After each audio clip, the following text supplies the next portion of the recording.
about now. But that early sensitivity isn't just an evolutionary mistake.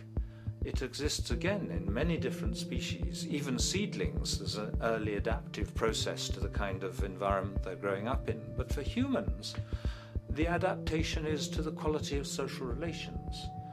And so early life, how nurturing or how much conflict, how much attention you get, is a taster of the kind of world you may be growing up in. Are you growing up in a world where you have to fight for what you can get, watch your back, fend for yourself, learn not to trust others? Or are you growing up in a society where you depend on reciprocity, mutuality, cooperation, where empathy is important, where your security depends on good relations with other people?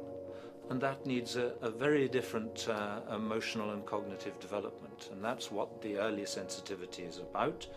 And parenting is almost, quite unconsciously, a system for passing on that experience to children of the kind of world they're in. The great British child psychiatrist D.W. Winnicott said that fundamentally two things can go wrong in childhood.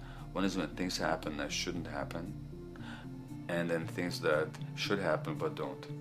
And the first category is the traumatic and abusive and abandonment experiences of my downtown East Side patients and of many addicts. That's what shouldn't happen but did. But then there is the non-stressed, attuned, non-distracted attention of the parent that every child needs, that very often children don't get. They're not abused, they're not neglected, and they're not traumatized. But what should happen, the presence of the emotionally available, nurturing parent, just is not available to them because of the stresses in our society and the parenting environment. And the psychologist Alan Shore calls that proximal abandonment, when the parent is physically present but emotionally absent.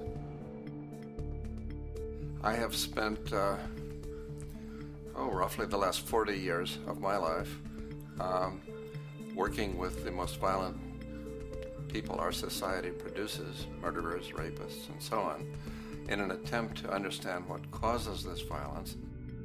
I discovered that the most violent of the criminals in our prisons had themselves been victims of a degree of child abuse that was beyond the scale of what I ever thought of applying the term child abuse to. I had no idea of the depth of the depravity with which children in our society are all too often treated.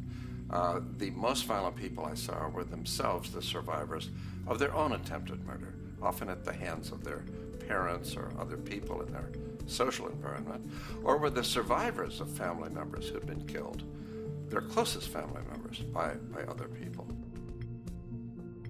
The Buddha argued that everything depends on everything else. He says the one contains the many and the many contains the one. That you can't understand anything in isolation from its environment. The leaf contains the sun, the sky, and the earth, obviously. This has not been shown to be true, of course, all around, and specifically when it comes to human development. The modern scientific term for it is the biopsychosocial nature of human development, which says that the biology of human beings depends very much on their interaction with the social and psychological environment. And specifically, the psychiatrist and researcher Daniel Siegel at University of California, Los Angeles, UCLA, has coined the phrase interpersonal neurobiology, which means to say that the way that our nervous system functions depends very much on our personal relationships. In the first place with the parenting caregivers, and in the second place with other important attachment figures in our lives, and in the third place with our entire culture.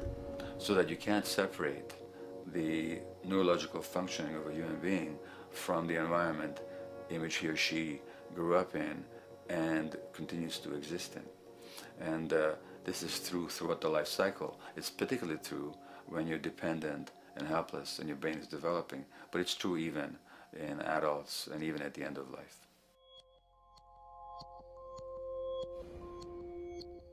Human beings have lived in almost every kind of society, from the most egalitarian, hunting and gathering societies seem to have been very egalitarian, for instance based on food sharing, gift exchange.